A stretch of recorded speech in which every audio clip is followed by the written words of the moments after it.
இன்றைக்கி சர்ச் ஃபுல்லாக இருக்குது, பார்க்க சந்தோஷமாக இருக்குது. கர்த்தர் நல்லவர். இன்றைய நாளிலும் தேவனுடைய வார்த்தையை நாங்கள் தியானிக்க போகிறோம். இன்றைக்கு நான் ஒரு சுருக்கமான நேரம் தான் நான் எடுப்பேன். கர்த்தர் நிச்சயமாக உங்களோடு பேசுவார். அவன் கண்களை மூடி ஒரு விசை ஜெபிப்போம். எங்கள் மீது அன்புள்ள ஆண்டவரே, இந்த காலை வேளையிலே நன்றியோடு துதிக்கிறோம். நம்முடைய பிரசன்னம் எங்கள் மத்தியில் இருக்கிறதுக்காய் ஸ்தோத்திரம். நல்ல ஒரு ஆராதனை வேலையை எங்களுக்கு கொடுத்தீர். ஆராதனை வழிநடத்தின சகோதரனுக்காய் நன்றி செலுத்துகிறோம். ஆண்டவரே, இந்த நாளிலும் இந்த வார்த்தை பகுதியை நம்முடைய சமூகத்துக்குள்ளே தருகிறோம். நீர் எங்களோடு பேசும் ஆண்டவரே. மனிதன் அப்பத்தினால மாத்திரமல்ல ஆண்டவரே, உம்முடைய வாயிலிருந்து புறப்படுகிற ஒவ்வொரு வார்த்தையினாலும் பிழைப்பான். இந்த நாளிலும் மனதிலே அநேக சந்தேகங்களோடு, கேள்விகளோடு, குழப்பங்களோடு வந்த ஒவ்வொருவருக்கும் நீர் ஆறுதலின் தேவனாய் இருந்து வழிநடத்தும்படி ஜெபிக்கிறோம். இயேசு கிறிஸ்துவின் நாமத்தின் மூலம் ஜெபிக்கிறோம் எங்கள் ஜீவனில் நல்ல பிதாவே, ஆமேன், ஆமேன். இன்றைய நாளிலும் நான் முக்கியமான ஒரு காரியம், எங்களுடைய மனித சரீரத்தில் இருக்கிற அவயவங்களில் முக்கியமான ஒரு அவயவத்தை குறித்து நான் பேச போகிறேன். ஆகவே நீங்கள் இதை கவனமாக கேட்கவும். வேத பகுதி ஒரு அதிகாரத்தில் இருந்து தான் நாங்கள் தியானிக்க போகிறோம். அதுக்கு தேவையான சில வேத ஆதாரங்களை ஏனைய பகுதிகளில் நாங்கள் வாசிக்கலாம். யாக்கோபு 3ஆம் அதிகாரம் 1வது வசனத்தில் இருந்து. இதுக்கு முன்னாடி இந்த பகுதி நீங்கள் கற்றிருக்கலாம் அல்லது வேறு போதகர்கள் உங்களுக்கு கற்றுக் கொடுத்திருக்கலாம், இதை நீங்கள் கேட்டிருக்கலாம். ஆனாலும் திரும்பவும் உங்களுக்கு இதை நினைவூட்டுதல் வருகிறது என்று சொன்னால் இதை குறித்து எங்களை குறித்து நாங்கள் மீளாய்வு செய்ய வேண்டியவர்களாக இருக்கிறோம். இந்த வேத பகுதியிலே யாக்கோபு 3வது அதிகாரத்தில் எங்களுக்கு தெரியும் நாவை குறித்து பேசப்பட்டிருக்கிறது. நாவை குறித்து. ஆகவே இந்த நாவு ஒரு மனிதனை இயக்குகிற ஒரு கருவி. இருதயம், கிட்னி, அந்த மாதிரி நிறைய பார்ட்ஸ் இருக்குது. ஆனாலும் இந்த நாவு ஒரு பயங்கரமான ஒரு கவனிக்கப்பட வேண்டிய, பராமரிக்கப்பட வேண்டிய, கண்ட்ரோல் பண்ணப்பட வேண்டிய ஒரு மனித சரீரத்தில் இருக்கிற ஒரு உறுப்பு. அதை குறித்து வேதத்திலே என்ன சொல்லப்பட்டிருக்கிறதுன்னு நாங்கள் பார்க்கலாம். ஆகவே இந்த நாவோடு சம்பந்தப்பட்ட ஒரு காரியம்தான் வார்த்தை. எங்களுக்கு தெரியும், இந்த நாக்கு இல்லாட்டி வார்த்தை வெளியே வராது. உங்களுக்கு தெரியும் என்ன, சில பேர் தண்டனையாக நாக்கு அறுப்பாங்க, அறுத்தா வார்த்தை வராது, பேச முடியாது. ஆகவே இந்த வார்த்தைக்கு வல்லமை இருக்கு. வார்த்தைக்கு வல்லமை இருக்கு. நீங்கள் ஆதியாகமம் இப்பொழுது நாங்கள் வாசிப்போம். யாக்கோபு வாசிக்கும் முதல் ஆதியாகமம் 1ஆம் அதிகாரத்தில் ஒரு சில வசனத்தை வாசிப்போம். 1வது வசனத்திலிருந்து வாசிப்போம். ஆதியாகமம் 1வது அதிகாரம்.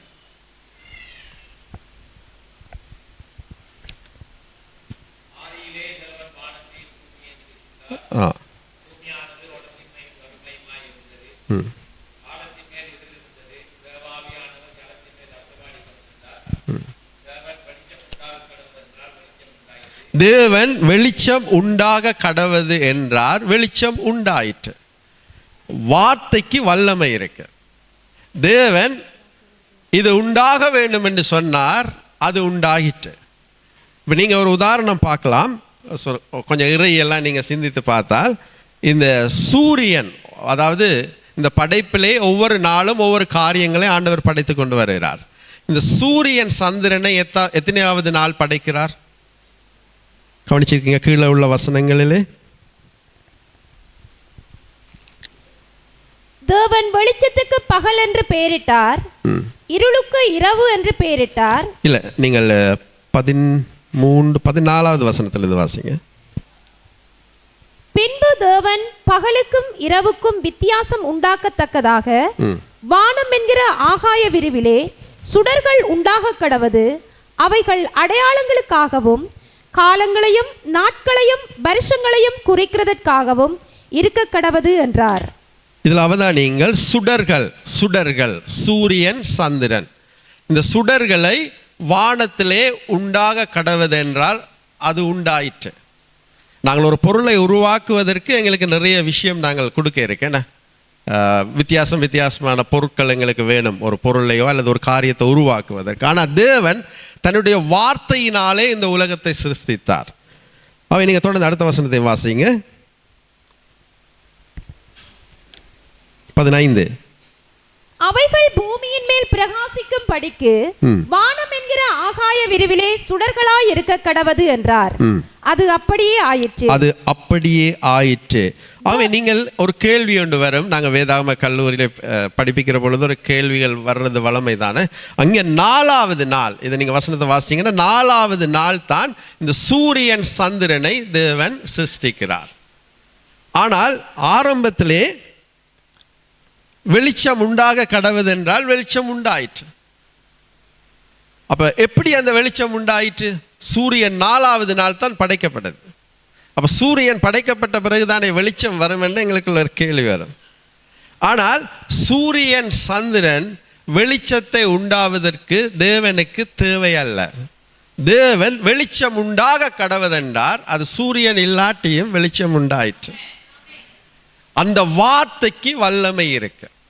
அப்ப அவருடைய சாயலில் சிருஷ்டிக்கப்பட்ட எங்களுடைய வார்த்தையிலும் சிஸ்டம் மட்டும்தான் சொல்கிறேன். எங்களுக்கே தெரியுது எங்களுடைய பேச்சில் ஒரு வேல்யூவும் இல்லைன்னு. அப்படியா? எங்களோட பேச்சு எடுபடாது, இவருடைய சொல்லுக்கு பெருமதி இல்லை, எங்களுடைய வார்த்தை எடுபடாது, அப்படியா நினைக்கிறோம்? அதற்கு காரணம் வீண் வார்த்தைகளை பேசுறதுனால. பேசுகிற வார்த்தைகள் பெருமதியான வார்த்தைகளாக இருந்தால் நிச்சயமாக இவட்ட வாயிலேருந்து ஏதாவது வார்த்தை வருமானு எதிர்பார்த்துட்டு இருப்பாங்க. வார்த்தைக்கு வல்லமை இருக்கு. தயவு செஞ்சு நீங்கள் என்னில் கோவிக்க வேண்டாம். சில நேரங்களில் சில பேருக்கு பேசாமல் இருக்க முடியாது. வார்த்தைகளை வெளியே சொல்லாமல் இருக்க முடியாது. ஆனால் எங்களுக்கு தெரியும், இந்த நாவினால் வார்த்தை பிறப்பதற்கு முதலே நான் என்ன வார்த்தையை பேச போறேன்னு மனதிலே யோசிக்க வேணுமா? அப்படின்னு சொன்னால் ரொம்ப கஷ்டமாக இருக்கும். என்ன, ஒரு வார்த்தை பேசிட்டு அப்புறம் யோசிச்சுட்டு அப்புறம் பேசிட்டு சில நேரம் குயிக்காக பேசணும், டக் டக் டக்குன்னு பேசணும் தான். ஆனால் நாங்கள் பேசுறதுக்கு முதல் யோசிக்கணும். காரணம் என்ன? என்னுடைய நாவில், அதாவது என்னுடைய இருதயத்தில் சிந்தனையில் வந்த வார்த்தையை நான் வெளியே கொண்டு வரத்துக்கு இந்த நாவு உதவி செய்யுது. இந்த நாவினால் ஒரு வார்த்தை பிறந்துட்டா, வெளியே வந்துட்டா வந்தது தான். நீங்கள் பிறகு மன்னிப்பு கேட்டாலும் அதை திருப்பி எடுக்க முடியாது. சும்மா நாங்கள் ஃபார்மாலிட்டிக்கு சொல்லலாம், சாரி நான் தெரியாமல் பேசிட்டேன் மன்னிச்சு கொள்ளுங்கன்னு. ஆனால் வார்த்தை உங்களுக்கு தெரியும் தானே, என்ன பழமொழி சொல்லுவாங்க? தீயினால்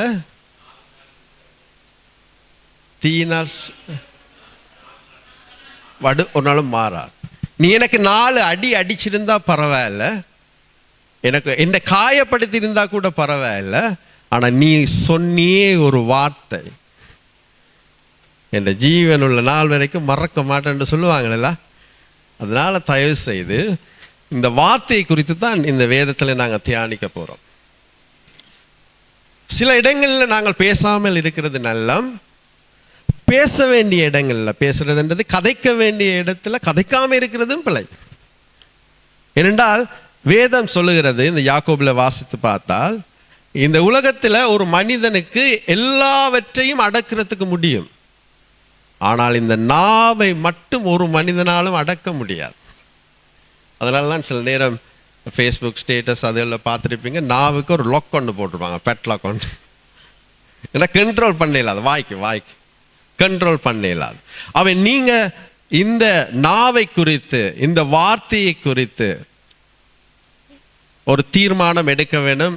என்னுடைய பேச்சை குறித்து நான் என்னுடைய நாவில இருந்து சொல் பிறப்பதற்கு முதலே என்னுடைய நினைவுகள், நான் எதை பேச போகிறேன், இந்த பேசுகிற காரியங்களில் ஏதாவது பயன் இருக்கா, அல்லது இந்த காரியங்கள் மூலம் என்ன விளைவை உண்டு பண்ணும் என்று நாங்கள் சிந்தித்து பேச வேண்டியவர்களாக இருக்கிறோம். இப்போ நாங்கள் யாக்கோபு, அதே வேளையில் ஜோவான் 1 முறுக்க வாசிப்போம். ஜோவான் 1 அதிகாரம், அந்த வார்த்தையை குறித்து. ஜோவான் 1 அதிகாரம் 1 வசனம். ஆதியிலே வார்த்தை இருந்தது, அந்த வார்த்தை தேவனோடு இருந்தது, அந்த வார்த்தை தேவனாயிருந்தது, அவர் ஆதியிலே தேவனோடு இருந்தார். ஆகவே இந்த வார்த்தையை குறித்து ஒரு சின்ன காரியம் பார்க்கலாம். பாசிட்டிவ் நெகட்டிவ் உங்களுக்கு தெரியும், நேர்மறை எதிர்மறை. எப்பவுமே மனிதர்கள், அதாவது நீங்களோ நாங்களோ ஒரு பலவீனமான மனிதர்கள், பலவீனமான சிந்தனை உள்ளவர்கள். ஆகவே நாங்கள் எங்களோட சில காரியங்களை குறித்து நாங்கள் நெகட்டிவாகவே பேசி பழகிட்டோம்.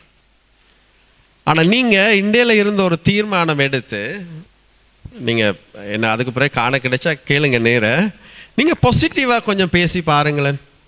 பாசிட்டிவா, சரியான வார்த்தை, அதாவது நேரா, அதாவது என்னுடைய வாழ்க்கையில் ஒரே இப்படித்தான், நான் ஒரு தரித்திரம் பிடிச்ச மாதிரி என்று சொன்னால் தரித்திரம் தான் வரும். நான் ஒரு தரித்திரம் பிடிச்ச மாதிரி ஆளாக இருந்தாலும் நீங்கள் சொல்லி பாருங்க, நான் இந்த உலகத்தில் பெருமதியான ஆளுண்டு, அது பெருமதியாக மாறும். அது எங்களுடைய நாங்கள் சொல்லுகிற வார்த்தைகள் தான் கிரியை செய்யுது. இப்போ இயேசு கிறிஸ்துவின் நாமத்தினால, இந்த நேம் ஆஃப் த ஜீசஸ் என்று சொல்லி நாங்கள் ஜெபித்தால் அந்த வார்த்தை கிரியை செய்யுது. அவைதான் இந்த வார்த்தைக்கு வல்லமை இருக்குன்னு சொல்கிறோம். வார்த்தைக்கு வல்லமை இருக்குது. அப்போ நாங்கள் ஒரு விஷயத்தை சொல்லும் பொழுது சாபம் இருறதும் இருக்குது, சாபம் இருறதும் இருக்குது. ஆனால் நான் இந்த வார்த்தையை ஒரு நன்மைக்கு ஏற்ற விதத்தில் பிரயோகிக்க வேண்டும் என்றால் அது பயனுள்ளதாக இருக்கத்தக்கதான வார்த்தைகளாக இருக்க வேண்டும். ஆகவே நாங்கள் பார்க்குறோம், ஆதியிலே வார்த்தை இருந்தது, அந்த வார்த்தை தேவனோடு இருந்தது, அந்த வார்த்தை தேவனாக இருந்தது. இப்போ யாக்கோபு 1 அதிகாரம் 3 அதிகாரம் 1வது வசனத்தை வாசிப்போம். என் சகோதரரே, அதிக ஆக்கினை அடைவோம் என்று அறிந்து உங்களில் அநேகர் போதகராகாதிருப்பீர்களாக. இதை பிள்ளையா விளங்கிடாதீங்க. நாங்கள் எல்லாரும் ஊழியத்துக்கு வாங்கன்னு தான் கூப்பிட்றோம். ஆனால் யாக்கோபு சொல்கிறார், நீங்கள் அதிகமான ஆக்கினை அடைவீர்கள் என்று எண்ணி அநேகர் போதகர்கள் ஆகாதிருப்பீர்களாக என்று இருக்கு. இந்த ஒரு வசனத்தை எடுத்து நான் இன்றைக்கி உங்களுக்கு டீச் பண்ணேன்னா நீங்கள் யாருமே ஊழியத்துக்கு வர மாட்டீங்க. ஆனால் இது ஏன் சொல்லப்பட்டிருக்கு என்று சொன்னால், போதக ஊழியம் போதிக்கிறது, வார்த்தையை சொல்லுகிறது, மற்றவர்களுக்கு டீச் பண்ணுறது, மற்றவர்களுக்கு கற்பிக்கிறது. இந்த வார்த்தை கிரியை செய்ய வேணும். இந்த வார்த்தையை நாங்கள் பயன்படுத்துகிற பொழுது இந்த வார்த்தை கிரியை செய்து மற்றவர்களுக்கு பயனுள்ளதாக இருக்க வேண்டும். இது ஒரு கடினமான ஒரு ஊழியம், ஒரு கஷ்டமான ஊழியம். அதனாலே நீங்கள் போதகர்களாகாது இருப்பீர்கள் என்று யாக்கோபு சொல்கிறார். அதனுடைய அர்த்தம் போதகராக வேண்டாம் என்றதே அல்ல. அதுக்கு பிறகுதான் நாவை குறித்து பேசுகிறார். ஆகவே இந்த வசனம் இந்த நாவோடு சம்பந்தப்பட்ட ஒரு வசனம். நாங்கள் போதகராக ஆகிறது ஆகாமல் இருக்கிறதை குறித்த வசனம் அல்ல, இது நாவை குறித்து பேசப்படுகிற வசனம். இப்போ 2வது வசனத்திலிருந்து வாசிப்போம். நாம் எல்லாரும் அநேக விஷயங்களில் தவறுகிறோம். நாங்கள் எல்லோரும் அநேக விஷயங்களில் தவறுகிறோம். ஒருவன் சொல் தவறாதவனானால் அவன் பூரண புருஷன், தன் சரீரம் முழுவதையும் கடிவாளத்தினாலே அடக்கிக் கொள்ளக்கூடியவனுமாய் இருக்கிறான். ஒரு சொல் தவறாதவனாக இருந்தால், சில பேருக்கு ஆங்கில சொற்கள் தான் கொஞ்சம் விளங்கும் தானே, பர்ஃபெக்டான ஆளாக இருப்பார், பரிபூரணமான ஒரு மனிதன். அந்த தன்னுடைய சரீரம் முழுவதையும் கடிவாளத்தினால அடக்கி கொள்ளக்கூடியவனுமாய் இருப்பான் அந்த சொல். அப்போ நீங்களே யோசிச்சு பாருங்க, நானே நிறைய தடவையில் அதில் பிளவிட்டிருக்கேன்.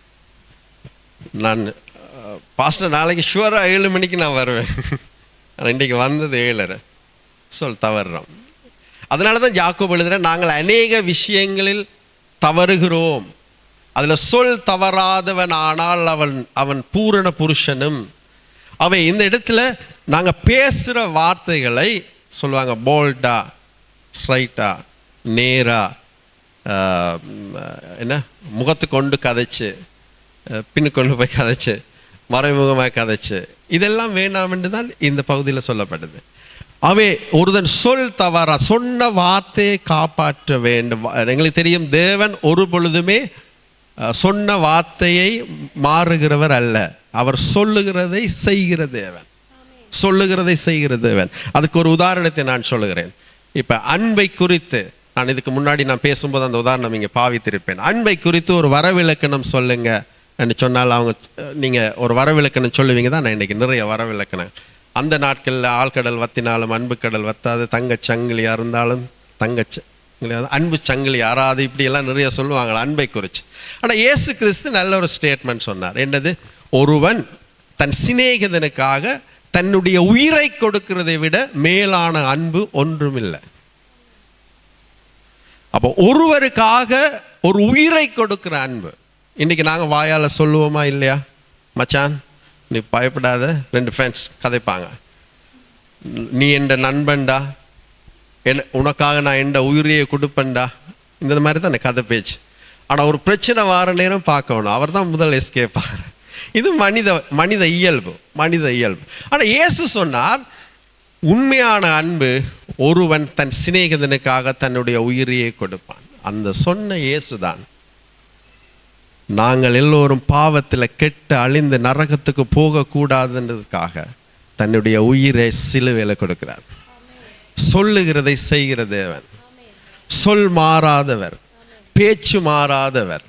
அவர் எங்களுக்கு படிப்பிக்கிறார், அதை அவர் செஞ்சு காண்பிக்கிறார். அவைதான் இன்னைக்கு மனித ரீதியில் யாக்கோபு எழுதும் பொழுது நாங்கள் அநேக விஷயங்களில் தவறுகிறோம். அதில் சொல் தவறுறது ஒரு முக்கியமான விஷயம். ஆகவே நாங்கள் ஒரு பொழுதும் நாங்கள் சொன்ன சொல்லை நாங்கள் தவறாமல் செயல்படுத்துகிறவர்களாய் நாங்கள் மாற வேண்டும். ஆகவே இந்த செய்தி எங்களோட வாழ்க்கையில் ஒரு மாற்றத்தை உண்டு பண்ணணும். அந்த மாற்றம் எங்களோட வாழ்க்கையிலே செயலிலே அதை கொண்டு வர வேண்டும். தொடர்ந்து வாசிப்போம். பாருங்கள், குதிரைகள் நமக்கு கீழ்ப்படியும் படிக்கு அவைகளின் வாய்களில் கடிவாளம் போட்டு அவைகளுடைய முழு சரீரத்தையும் திருப்பி நடத்துகிறோம். நீங்க கவனிச்சிருக்கீங்க தானே, குதிரைகள் மாட்டு வண்டில் இப்போ இல்லை, எல்லாம் அதெல்லாம் பழைய காலத்தில் இருந்து. நீங்கள் தெரியும், அதை கண்ட்ரோல் பண்ணுறதுக்கு கடிவாளம் போடுவாங்க. அந்த கடிவாளத்தை போட்டு நீங்கள் எந்த பக்கம் அந்த குதிரையோ மாடு திரும்ப வேணுமோ அந்த கடிவாளத்தை இழுத்தா அந்த பக்கம் திரும்பும். அப்போ கண்ட்ரோல் உங்களோட கையில் இருக்கும் கடிவாளம் போட்டால். வாசிங்க. கப்பல்களையும் பாருங்கள், அவைகள் மகா பெரியவைகளாய் இருந்தாலும் கடுங்காற்றுகளால் அடிக்கப்பட்டாலும் அவைகளை நடத்துகிறவன் போகும்படி யோசிக்கும் இடம் எதுவோ அவ்விடத்துக்கு நேராக மிகவும் சிறிதான சுக்கானாலே திருப்பப்படும். கப்பலை நீங்க பாருங்க, பெரிய கப்பல். ஆனா அந்த கப்பலை திருப்பலாம். ஒரு மாலுமி, அந்த கப்பலை இயக்குகிறவர், அந்த கப்பலை தான் விரும்புகிற இடத்துக்கு திருப்பலாம் ஒரு சிறிய ஒரு சுக்கானால். அவை ஒரு பெரிய கப்பலை கண்ட்ரோல் பண்ணுறது ஒரு சிறிய ஒரு சுக்கான். ஒரு மாடை, ஒரு குதிரையை தான் விரும்புகிற இடத்துக்கு திசை திருப்புறதுக்கு ஒரு சிறிய ஒரு கடிவாளம். இதே சிந்தனையோட பார்ப்போம்.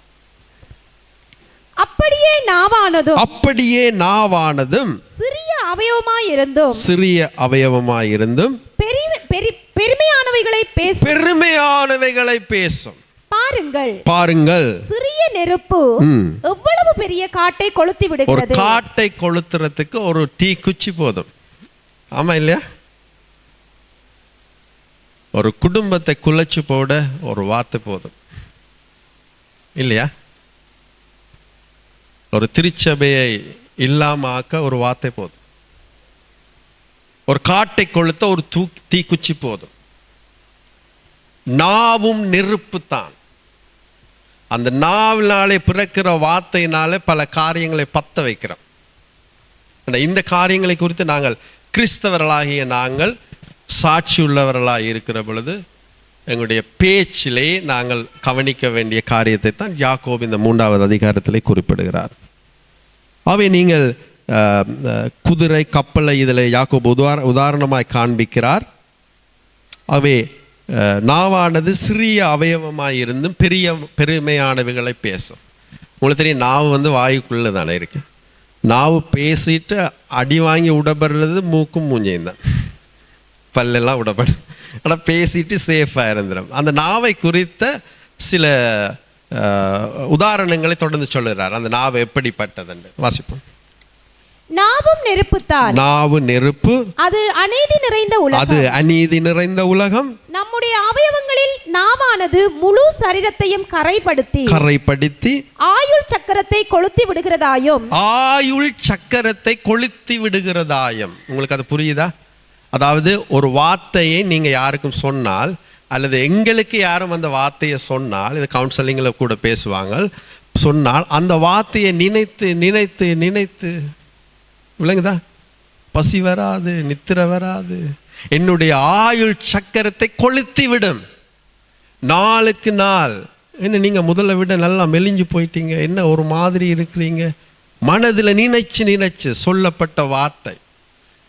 அவை தயவு செஞ்சு எங்களுடைய வார்த்தையினால யாரும் பாதிக்கப்பட்டால் அவங்க மறிக்கிறதுக்கும் சான்ஸ் இருக்கு. அநேகர் நீங்க பார்த்துருப்பீங்க, சில பேர் சொன்ன வார்த்தையினால போய் மறித்திருக்கிறார்கள். கேள்விப்பட்டிருக்கீங்களா? என்னுடைய அப்பாவுடைய அப்பா கண் தெரியாது. அப்போ என்னுடைய அப்பாவுடைய தம்பியுடைய மகன், சின்ன பையன், இப்போ அவர் ரட்சிக்கப்பட்டு இப்போ பெரிய ஆளாக இருக்கார், சின்ன வயதில் தெரியாமல் செஞ்சிட்டார். அப்போ இவர் கண் தெரியாமல் இருக்கிற நேரம் ஒரு உதவி கேட்டிருக்கிறார், ஏதோ ஒன்றை கேட்டிருக்கிறார். அவருடைய பேரை சொல்லி அதை எடுத்துத்தா தம்பி என்று சொல்ல, அவர் அப்பப்பா சின்ன தம்பி, எனக்கு அப்போ 5-6 வயசு இருக்கும். இந்த குருடனோட பெரிய கரைச்சல், இன்றைக்கு நாங்கள் அவருக்கு சொன்னால் அவருக்கு பெரிய குற்ற உணர்வாக இருக்கும். அவர் சொன்னது காலையில், அவர் மாலையில் தூக்கு போட்டு செத்துட்டார். அவருடைய நோக்கம், அவருடைய பர்சனாலிட்டி, அவருடைய ஆளுமை தன்னால் இன்னொருவருக்கு இடையூறு இருக்கக்கூடாது. அவை நாங்கள் கொஞ்சம் கண் தெரியாத ஒரு மனிதனுக்கு எக்ஸ்ட்ராவாக கொஞ்சம் டைம் கொடுத்து எக்ஸ்ட்ராவாக கொஞ்சம் ஹெல்ப் பண்ணுற அந்த மைண்ட் இல்லாததுனால குருடனோட பெரிய கரைச்சல்.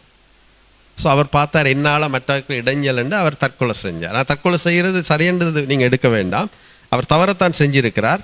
ஆனால் அது பேசிய அந்த வார்த்தை, அந்த பேசிய ஒரு வார்த்தை மனிதனை கொல்லும். அது ஆயுள் சக்கரத்தை கொளுத்தி விடுகிறதாயும் இருக்கிறது. வெந்து வெந்து வெந்து நீங்கள் மன்னிப்பு கேட்கலாம், பிரச்சனை இல்லை, ஆனாலும் அது எடுபடாது. ஆகவே தான் நாங்கள் பேசுவதற்கு முதல் அதை குறித்து யோசிக்கிறது. நல்லா உங்களுக்கு சில விஷயங்கள் சொல்லி தருவாங்க. கோபம் அடைஞ்சா என்ன வார்த்தை பாவிக்கிறேன்னே தெரியாது. உங்களுக்கு தெரியும் தானே, கோவப்பட்டா நீங்களே சொல்லுவீங்க, ஐயோ எனக்கு கோபம் வந்தால் என்ன பேசுகிறேன்னே தெரியாது. சில நேரம் நீங்களே தீர்மானம் எடுத்திருப்பீங்க, நான் இந்த இடத்துக்கு போகிறேன், என் வாய் சும்மா இருக்காது, ஏதாவது சொல்ல வரும், நான் ஒன்றுமே பேசக்கூடாதுன்னு தான் போவீங்க, ஆனால் பேசிட்டு தான் வருவீங்க.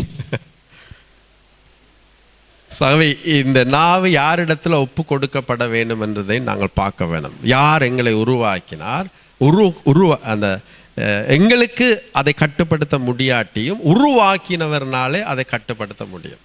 ஆகவே புத்தியுள்ள ஆராதனை எங்களை ஜீவ பலியாக முழுவதுமாக ஆவி ஆத்மா சரீரம் முழுவதையும் தேவனுக்கு ஒப்பு கொடுப்பது போல எங்களுடைய அவயவங்கள் யாவும் தேவனுக்கு ஒப்பு கொடுக்கப்பட வேண்டும். எங்களாலே கண்ட்ரோல் பண்ண முடியாது. தொடர்ந்து வாசிப்போம். நரக அக்கினியினால் கொளுத்தப்படுகிறதாயும் இருக்கிறது. சகலவிதமான மிருகங்கள், பறவைகள், ஊரும் பிராணிகள், நீர்வாழும் ஜந்துக்கள் ஆகிய இவைகளின் சுபாவம் மனுஷ சுபாவத்தால் அடக்கப்பட்டதும் உண்டு. ரைட், தெளிவா சொல்றாரு. மிருகங்கள், பறவைகள், ஊரும் பிராணிகள், நீர்வாழும் ஜந்துக்கள் ஆகிய இவைகளின் சுபாவம் மனித சுபாவத்தினால் அடக்கப்பட்டதும் உண்டு. பயங்கரமான மிருகங்களை கூட மனிதனால கண்ட்ரோல் பண்ண முடியும். 8வது வசனம், நாவை அடக்க ஒரு மனிதனாலும் கூடாது. நாவை அடக்க ஒரு மனிதனாலும் கூடாது, அது அடங்காத பொல்லாங்குள்ளதும் சாவுக்கேதுவான விஷம் நிறைந்ததாகவும் இருக்கிறது. இப்ப சொல்லுங்க, எங்கட வாயுக்குள்ள என்ன இருக்கு?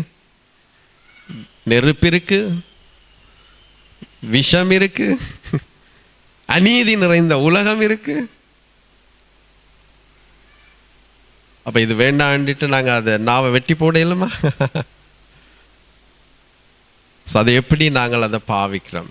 எங்களுடைய மைண்ட், எங்களுடைய மனது, எங்களுடைய இருதயத்தின் நினைவு சிந்தனையில் வருகிற காரியங்கள் தான் எங்களுடைய வாயினாலே வருது. உங்களுக்கு தெரியும், அநேகர் இந்த கம்ப்யூட்டர் யூஸ் பண்ணுறாங்களுக்கு தெரியும், அந்த இன்புட் அவுட்புட்ன்னு சொல்லுவாங்க. அதான் நீங்கள் அந்த கம்ப்யூட்டரில் மெமரி ஒன்று இருக்கும். அந்த கம்ப்யூட்டருக்கு நீங்கள் என்னத்தை நீங்கள் கொடுக்குறீங்களோ அதுதான் அவுட்புட்டாக எங்களுக்கு கொடுக்கும். எப்படி கொடுக்கும்? ஸ்க்ரீனில் கொடுக்கும், பிரிண்ட் அவுட்டாக கொடுக்கும். அப்போ ஒரு மனிதனுக்குள்ளேயும் மெமரி இருக்குது. அப்போ எங்களுக்குள்ள நீங்கள் சில விஷயங்களை இன்புட் பண்ணுறோம். எப்படி? காதால் கேட்குறோம், கண்ணால் பார்க்குறோம், அதன்படி மனது போஷிக்கப்பட்டு அது அவுட்புட்டாக வரும். எப்படி வரும்? அதன்படி தான் நாங்கள் பேசுவோம், அதன்படி தான் எங்களோட செயல் இருக்கும். அவ எங்களுடைய மனதை நாங்கள் எதனால் நிரப்புகிறோமோ அதன் அடிப்படையில் தான் எங்களுடைய லைஃப் ஸ்டைல் மாறுது. ஏன் இன்றைக்கு வாள்வெட்டுக்கெல்லாம் நடக்குது? இன்றைக்கு திரைப்படங்களில் வாள்வெட்டு தான், அதை தான் பார்க்குறோம். அப்போ சின்ன பிள்ளைகள் ஏன் இன்றைக்கு கூடாத வார்த்தைகள் பேசுகிறாங்க? பெரிய ஆக்களுக்கு கோபம் வந்தோன்னா அவங்களோட வார்த்தையில் அவங்களோட வாயில் அந்த வார்த்தை தான் வருது. அப்போ பிள்ளை யோசிக்குது, கோபப்பட்டால் இந்த வார்த்தையை பாவிக்க வேண்டும் என்று. அப்போ இது எல்லாம் நாங்கள் இன்புட் பண்ணுறோம் மைண்டில். அதாவது நாங்கள் பார்க்குறோம், கேட்குறோம், அதனால் மனது போஷிக்கப்பட்டு அதன்படி என்னுடைய செயலில் அது வருகிறது. ஆகவே தான் நாங்கள் நல்ல சிந்தனைகளை, நல்ல காரியங்களை எங்களுடைய மனதில் நிரப்பும் பொழுது எங்களுடைய செயல் நல்லதாக மாறும். அதுதான் வேதம் சொல்லுறது. அவை நாவை அடைக்க ஒரு மனிதனாலும் கூடாது, ஒரு அடங்காத பொல்லாங்குள்ளதும் சாவுக்கு ஏதுவான விஷ நிறைந்ததுமாய் இருக்கிறது. 9வது வசனம், அதனாலே நாம் பிதாவாகிய தேவனை துதிக்கிறோம். அதனாலே நாம் பிதாவாகிய தேவனை துதிக்கிறோம். தேவனுடைய சாயலின்படி உண்டாக்கப்பட்ட மனுஷனை அதனாலேயே சபிக்கிறோம். துதிக்கிறோம், சபிக்கிறோம். கவனிங்க, துதிக்கிறோம், சபிக்கிறோம். அதனாலே தேவனை துதிக்கிறோம், தேவனாலே அவருடைய சாயலில் உண்டாக்கப்பட்ட மனிதனை சபிக்கிறோம். சும்மா உதாரணத்துக்கு நடக்கக்கூடாது. இப்போ நான் இங்கே துதிச்சு ஆராதனை முடிய அவசரப்பட்டு வெளியே எடுத்து பைக்கில் ஓடுற நேரம் ஒரு ஐயாவோ அம்மாவோ குறுக்க வந்துட்டார், எல்லாட்டையும் ஒரு தம்பி குறுக்க வந்துட்டார். டக்குன்னு எனக்கு ஒரு கோபம் உண்டு வரும் தானே. என்ன வார்த்தை வரும்? தம்பி என்ற செல்லம், ஐயா, அந்த மாதிரி வருமா? எப்படி வார்த்தை வரும்? மாடு, சனியன்.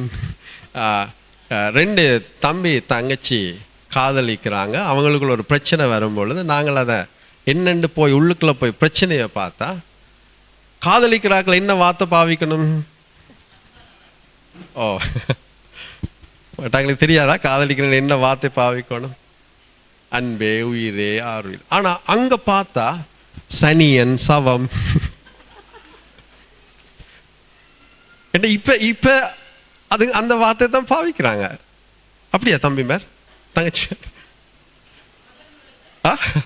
சனியன், சவம். எனக்கு ஆச்சரியமாக, நீங்கள் லவ் பண்ண அன்புக்குரிய வார்த்தையெல்லாம் பாவிப்பாங்க. இப்போ அப்படி பேசினா தான் அன்பாம், அப்படியா? அப்போ பாருங்க, இந்த வார்த்தையினால தான் நாங்கள் பேசுகிற விஷயங்களுக்குடைய அர்த்தமே மாறி போயிட்டு. அர்த்தம் மாறுறது இருக்குதானே. அதனால இன்னைக்கு வேத சத்தியங்கள் மாறுது, கள்ள உபதேசங்கள் எங்களுக்கு தெரியும். அப்போ சரியான உபதேசங்களை நாங்கள் கற்றுக்கொள்ளுகிற பொழுது தான் நாங்கள் சரியாக நடக்க முடியும்.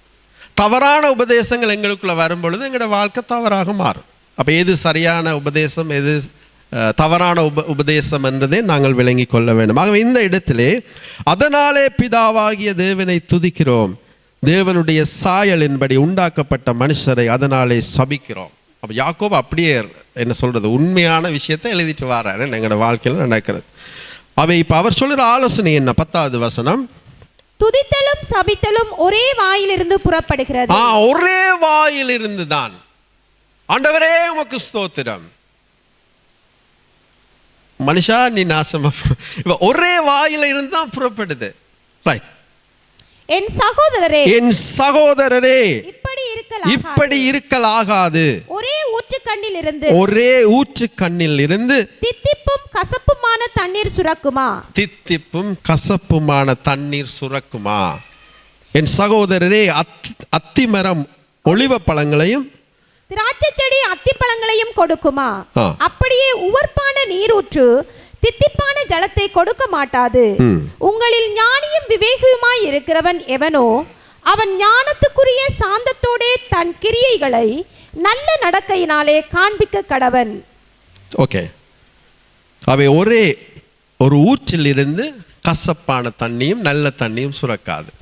அதுபோல நல்ல இருதயத்தில் இருந்து கூடாததும் நல்லதுமான காரியம் வரக்கூடாது. ஆனால் வருகிறது, வரக்கூடாது. அவை நல்ல விஷயங்களை நாங்கள் எங்களுடைய இருதயத்தில் போடுகிற பொழுது, நல்ல காரியங்களை நாங்கள் சிந்திக்கிற பொழுது எங்களுடைய செயல் நல்லதாக மாறும்.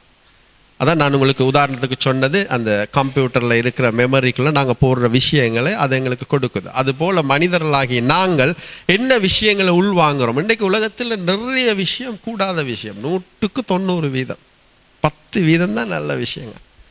அப்போ நாங்கள் எந்த விஷயத்தை மனதுக்குள்ளே எடுக்க எடுக்க எடுக்க அதன்படி தான் மனிதர்களுடைய வாழ்க்கை முறை மாறிக்கொண்டு வருகிறது. அதனால் அதனுடைய விளக்கங்கள் நான் உங்களுக்கு சொல்ல தேவையில்லை, வாழ்க்கை முறை மாறிக்கொண்டு வருது. ஆனால் தேவன் எதிர்பார்க்கிறது, நாங்கள் அவருக்குள்ளே வந்திருக்கிறோம், நாங்கள் ரட்சிக்கப்பட்டிருக்கிறோம், மறுபடி பிறந்திருக்கிறோம், அவர் எங்களுடைய இரட்சகராக இருக்கிறார், அவர் பரிசுத்தராக இருக்கிறார், அவர் பாவத்தை இல்லாமல் ஆக்கினவர். ஆகவே அவரை நாங்கள் சொந்த இரட்சகராக ஏற்றுக்கொண்டால் நாங்கள் எப்படி இருக்க வேண்டும் என்று வேதத்தில் தெளிவாக சொல்லப்பட்டிருக்கிறது. அவை நேரம் சுருக்கமாக இருக்கிறபடியா நீங்கள் சில வசனங்களை எழுதிட்டு வாசிக்க முடியும் என்றால் வாசிங்க. அதாவது நீதிமொழிகள் 15:4, நீதிமொழிகள் 15:4, நீதிமொழிகள் 18:21, சங்கீதம் 143, இதெல்லாம் நாவை குறித்து வேதாகமத்தில் அநேக இடங்களில் சொல்லப்பட்டிருக்கு. நான் உங்களுக்கு யாக்கோபு 3 மட்டும்தான் வாசித்தேன். ஆனால் வேறு வேறு வேத பகுதியில் கூட இந்த நாவு விஷம் நிறைந்தது என்று சொல்லப்பட்டிருக்கு. யாக்கோபு மட்டும் அந்த மைண்ட் செட் இருக்கில்ல. பொதுவாகவே இந்த நாவை குறித்து வேதாகமத்திலே எல்லா இடத்துலையும் ஒரே மாதிரியாக சொல்லப்பட்டிருக்கு. ஆகவே இந்த நாவினாலே நாங்கள் பேசுகிற விஷயங்கள், பொய் பேசுகிறோம், தீய வார்த்தைகளை பேசுகிறோம், நாங்கள் திட்டமிட்டு சிலரை பிரிக்கிறதற்காக பேசுகிறோம், சில வார்த்தைகளை சொல்லி நடக்கிற சம்பவங்களை பார்த்து மகிழ்வர்களாக இருக்கிறோம். இந்த வார்த்தையை நாங்கள் பிரயோகிக்கிற பொழுது யாருக்காவது ஏதாவது பயன் கிடைக்குதான்னு பார்க்கணும், ஏதாவது ஒரு பிரயோசனம் இருக்குதான்னு பார்க்கணும். நீங்கள் சில பேர் பேசுகிற நேரம் ஏதாவது காரியங்கள் சொல்லுவீங்க தானே. யாராவது கதைக்க தொடங்கினா நீங்கள் அவர்களை பார்த்து ஓட்டம் பிடிக்கிறது இருக்குல்ல ஒரு பக்கம். காரணம் என்ன? பேசுகிற வார்த்தையில் ஒரு பிரயோசனம் இல்லை. வந்தால் கதைச்சு கொண்டே இருப்பான். சில பேர் கதைச்சா ஸ்டாப் பண்ண மாட்டணும். அப்போ அந்த கதைக்கிற வார்த்தைகள், பேசுகிற வார்த்தைகள் பயனுள்ளதாக இருக்கும் என்றால் எப்போ இவ வருவா எப்போ ஒரு வார்த்தை பேசுவாங்கன்னு எதிர்பார்த்துட்டு இருப்பாங்க. ஸோ அது வாழ்க்கையில் பயனுள்ளதாக இருக்கும். ஆகவே உங்களுக்கு தெரியும், இந்த வார்த்தையினால நல்ல விஷயங்களுக்காகத்தான் தேவன் அதை படைத்தார், நாவு, வார்த்தை. ஆகவே இதனாலே நாங்கள் பல தீய காரியங்களை செய்கிறதுனால, தீய விளைவுகளை உண்டு பண்ணத்தக்கதான வார்த்தை பிரயோகங்களை பாவிக்கிறதுனால அநேகருடைய வாழ்க்கையில பாதிப்பை கொண்டு வருகிறது. ஒரு சில வசனங்களை மட்டும் வாசிப்போம். சங்கீதம் 143 வாசிப்போம். சங்கீதம் 143.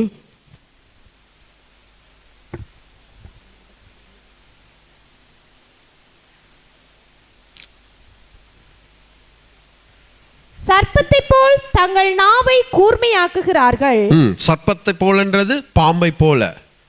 அவர்கள் உதடுகளின் கீழ் விரியன் பாம்பின் விஷம் இருக்கிறது.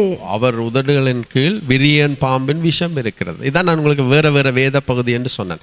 அந்த வேத பகுதியில நாவை குறித்து எங்களுக்கு சொல்லப்படும். இன்னொரு வேத பகுதி சங்கீதம் 58:4.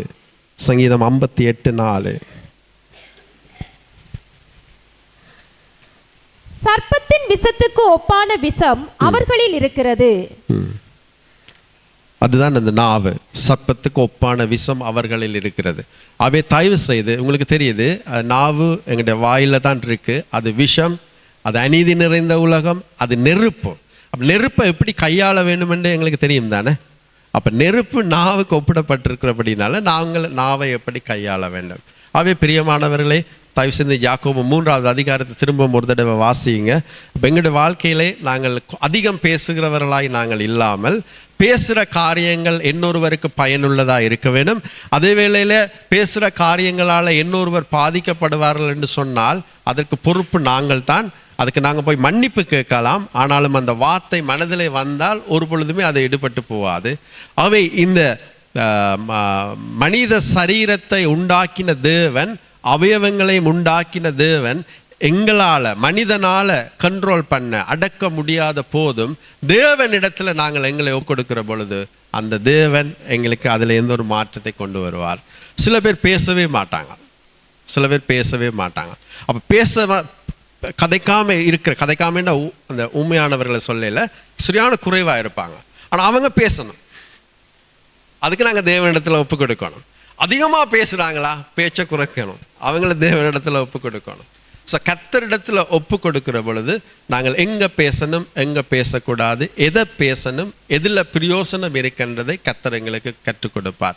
ஆகவே நாங்கள் பலவீனமானவர்கள். நீங்கள் ஒன்றும் பயப்படாதீங்க, கவலைப்படாதீங்க. நீங்கள் சில தீர்மானங்கள் எடுத்தாலும் அந்த தீர்மானத்தை நடைமுறைப்படுத்துறதுக்கு முடியாமல் இருக்கும். ஆனாலும் தேவன் எங்களுக்கு உதவி செய்ய வல்லவராக இருக்கிறார். எங்களால் யாரும் பாதிக்கப்படக்கூடாது, எங்களால் யாரும் பிரிஞ்சு போகக்கூடாது, எங்களால் சில காரியங்கள் இல்லாமல் போகக்கூடாது, எங்களால் ஒருவரும் பாதிக்கப்படக்கூடாதுன்ற சிந்தனையை நீங்கள் வைத்து கொண்டால் நாங்கள் பயனுள்ள காரியங்களை பேசி, பிரயோசனமான காரியங்களை, ஆசீர்வாதமான வார்த்தைகளை நாங்கள் பேசலாம். அவை நாங்கள் தீர்மானம் எடுப்போம். கர்த்தர் எங்களை வழி நடத்துவோம். நாங்கள் கண்களை மூடி நாங்கள் ஜெபிப்போம் இந்த வேளையிலே.